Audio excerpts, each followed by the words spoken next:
எல்லோருக்கும் என்னுடைய ஆத்ம வணக்கங்க. நான் ஒவ்வொரு வீடியோவிலையும் ஆன்மீகத்தை பற்றி தாங்க பேசிகிட்டு இருக்கிறேன். ஆரம்ப காலகட்டத்தில் கோவில் வழிபாட்டில் இருந்து அதுக்கப்புறம் நான் தவம் பண்ண தவத்தில் எனக்கு என்ன காட்டி கொடுக்கப்பட்டதோ அதுதான் நான் ஒவ்வொரு வீடியோலையும் சொல்லிகிட்டு இருக்கிறேங்க.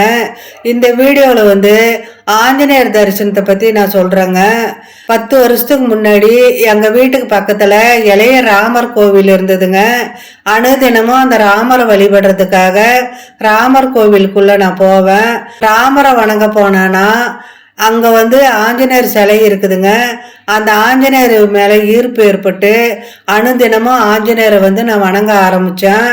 நான் பால் வாங்கி என் கையாலே வெண்ணெய் ரெடி பண்ணி அந்த ஆஞ்சநேயருக்கு போய் நான் ஊட்டி விடுவேங்க. தினமும் ஆஞ்சநேயர் வழிபாட்டில் நான் இருந்தேன். ஆஞ்சநேயரை வழிபடாமல் நான் சாப்பிட மாட்டேங்க. ஆஞ்சநேயர் மேலே பைத்தியமாக இருந்தேன். நான் ஒரு சனிக்கிழமை என்னால் ஆஞ்சநேயர் கோயிலுக்கு போக முடியலைங்க. சேலத்தில் புது பஸ் ஸ்டாண்டுக்கிட்ட கேஎன்ற ஆஸ்பத்திரி இருக்குதுங்க.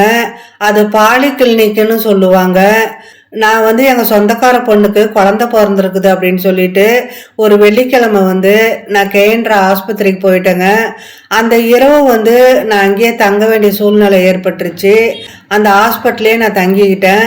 விடிஞ்ச காலையில் அதிகாலையில் சனிக்கிழமை அதிகாலையில் சேலத்தில் கேஎன்ற ஆஸ்பத்திரியில் அதிகாலையில் 5 மணிக்கு அவருடைய தரிசனத்தை நான் அங்கே தான் பார்த்தேங்க.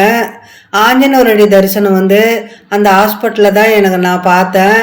ஜனனமும் ஹாஸ்பிட்டலில் நடக்குதுங்க, மரணமும் ஆஸ்பத்திரியில் நடக்குது.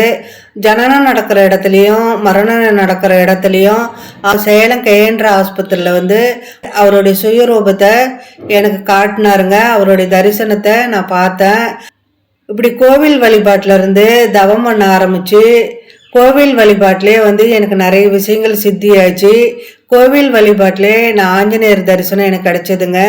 அதுக்கப்புறம் தவம் பண்ண ஆரம்பித்து சிவபெருமானுடைய தரிசனத்தை நான் பார்த்துட்டு அதுக்கப்புறம் தான் நான் யூடியூப்பில் என்னுடைய அனுபவங்களை நான் பதிவு பண்ணி வச்சிட்டு இருக்கிறேங்க. எல்லோருக்கும் ஆத்மா வணக்கங்க. ஓம் நமச்சிவாய.